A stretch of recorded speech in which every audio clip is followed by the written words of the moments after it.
who's from Colorado, but whose parents are both Aggies, thus he's an Aggie. We have Trey. He's ready for your questions.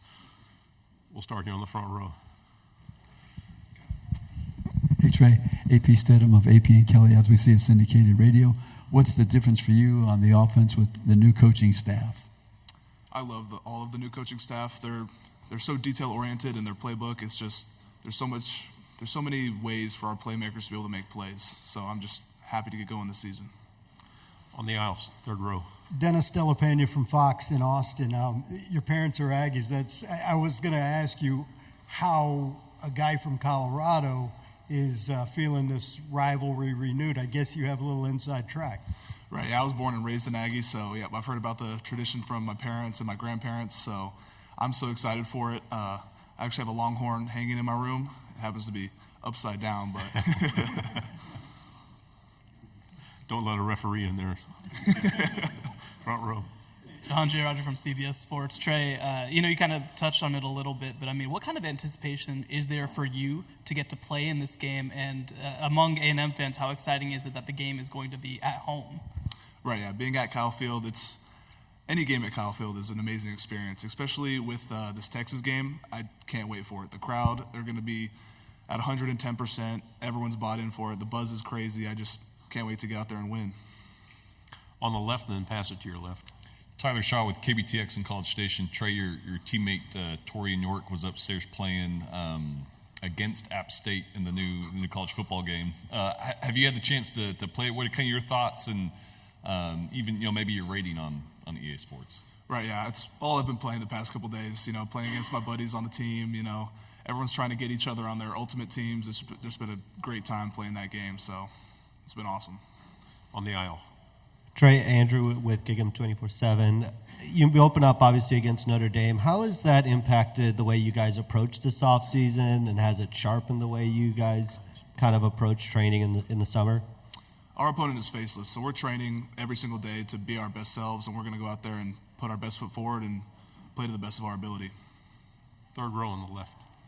Hey, Trey. Recently you were named offensive captain for the Aggies. Can you speak on how it feels to be named the captain and kind of what kind of makes you a leader for this roster?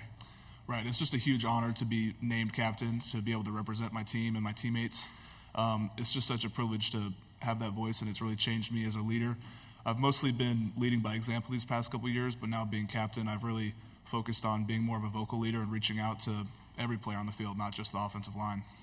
Left side on the aisle, then pass it to your right.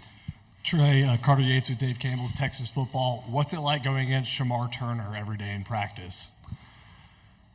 It's a good time for the most part. We're getting each other better.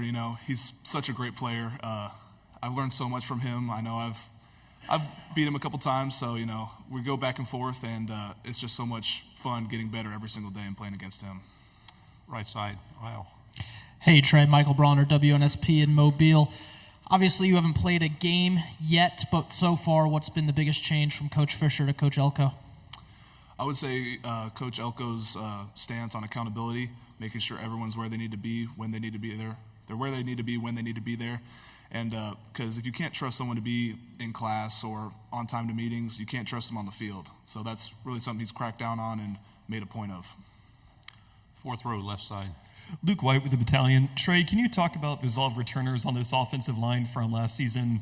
Talk about the work that y'all put in this offseason to really get to an improved state for this season. Right, we put in a ton of work, and just having that much experience on the offensive line now it's going to be huge. We've been able to gel together these past couple months, working hard, competing against each other in the weight room and on the field.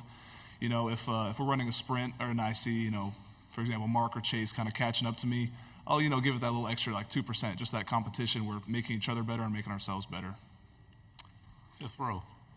Donna Conrad with 15 ABC and Bryan College Station. Trey, NCAA football named Kyle Field the toughest environment to play in. In your experience, just what is it about Kyle Field and the 12th man that makes it so difficult for opponents and so great for y'all for home games?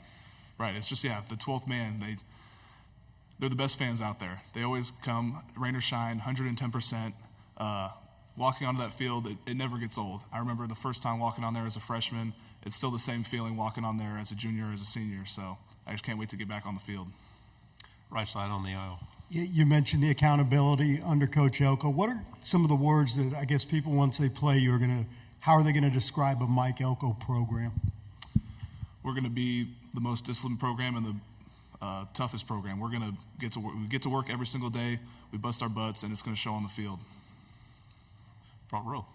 Michael Cobble out of Baton Rouge, kind of playing off your answer, I guess. Just A&M has been, challenging for greatness, I guess, in the SEC, but hasn't really been as consistent, I think, as they want to be. Do you feel like even with a coaching change, you guys can maybe surprise some people and get that level of success that you're looking for? Oh, 100%. The sky's our limit this season. We've had some disappointing years in the past, and we just use that as fuel. It makes us work harder every single day, and I can't wait for this season. We're going to show people who we are. Fourth row on the left. Braxton Dory for the battalion. So how has the numerous quarterback injuries impacted your offensive line going forward? Sorry, can you repeat that? Yeah, how has the numerous numerous injuries to your quarterbacks these past few seasons, how have that impacted your offensive line going forward? It's really just we need to work harder, and we need to make sure that the guy behind us, whoever it is protected 100%. So we really take that on personally, and it makes us work harder, and that no matter who's behind us, they're going to be safe, and they're going to make the plays they need to make. On the end in the back. Dan Peck, ESPN 106.7 in Auburn, former teammate of yours. Isaiah Rakes makes the transfer to Auburn. What kind of player is Auburn getting? And you're looking forward to seeing a former teammate when you head to Jordan-Hare Stadium? Right, yeah.